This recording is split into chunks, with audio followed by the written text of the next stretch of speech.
UFC Edmonton coming up this weekend from Edmonton at Rogers Arena. In the main event, it'll be Brandon Moreno and Amir Albazi, a key flyweight division fight. And then on the women's flyweight division side, it is Erin Blanchfield taking on Rose Namajunas. The potential for two number one contenders to come out of this particular battle, come out of this particular night. So a very fascinating night awaits. But we do have a couple other intriguing fighters on this card. And so here are some of the non-main event fighters to watch for UFC Edmonton. The first, we don't have to go far down away from the co-main event. Third from the top, it is Derek Lewis taking on the Brazilian Janata Diniz. Apologies if I'm pronouncing that wrong. But we know Derek Lewis, right? Like, he basically is a main event fighter even when he's not in the main event. And one of the first times he's not headlining a fight night card in a very long time.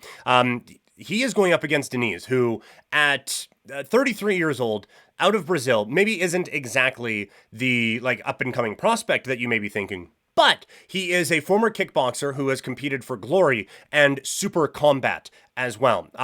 He has won a couple of awards in different kickboxing areas. So I think that this is going to be a little bit.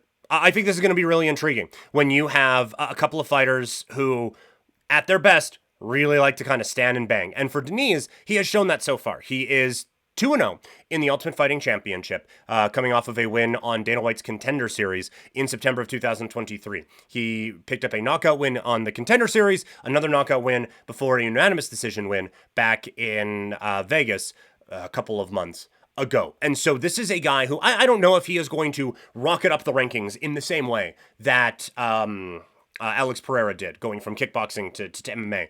But still an intriguing addition to the heavyweight division, and someone who can bring a lot of violence in a striking capacity against Derek Lewis, and that is always the best form of Derek Lewis. So I think this is going to be a bit of an intriguing fight here in the heavyweight division. So I think Diniz against Lewis is certainly a fight that is one to pay attention to coming up here this weekend. Another one here, it is Jasmine Jastovicius out of St. Catharines, Ontario.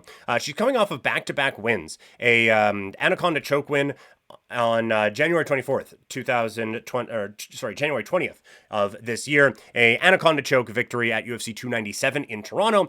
She then followed that up with a victory over Fatima Klein, no relation, back on the UFC Fight Night card in Denver, Colorado, also on the same card as Rose Namajunas. She has only ever been beaten by decision, and I would say her biggest win, probably a unanimous decision win over Miranda Maverick in Vancouver. She's 2-0 when she fights in Canada. And again, I don't know what path to championship glory there is for her at this point, but I think this is an interesting bout for her and an interesting fighter. She's going up against Ariana Da Silva, who is coming up off of a loss in her last fight that ended a 3-fight winning streak. So I think Jastovicius and really Da Silva as well, a couple of fighters that are at least worth keeping an eye on here in Edmonton, because I think it's going to be a pretty fun fight. And Pedro Munoz, the latter part of the career for Pedro Munoz has not gone overly well. He picked up a knockout win over Cody Garbrandt at UFC 235,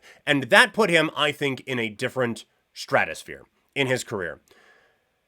And it hasn't really gone all that well since. He's now 38 years old. And so that would mean 5 years ago, he was 33. So kind of still hanging around that athletic prime a little bit. But I think maybe his best days had kind of come and gone already. And he got a string of high-level fighters, and it kept not working for him. He lost to Aljamain, he lost to Frankie Edgar, beats Jimmy Rivera, loses to Aldo, loses to Dominic Cruz, accidental eye poke against Sean O'Malley, beats Chris Gutierrez, but now has lost back-to-back fights against Marlon Vera and Kyler Phillips. This is a guy who is always a whole lot of fun. He has the third most post-fight bonuses in UFC bantamweight history.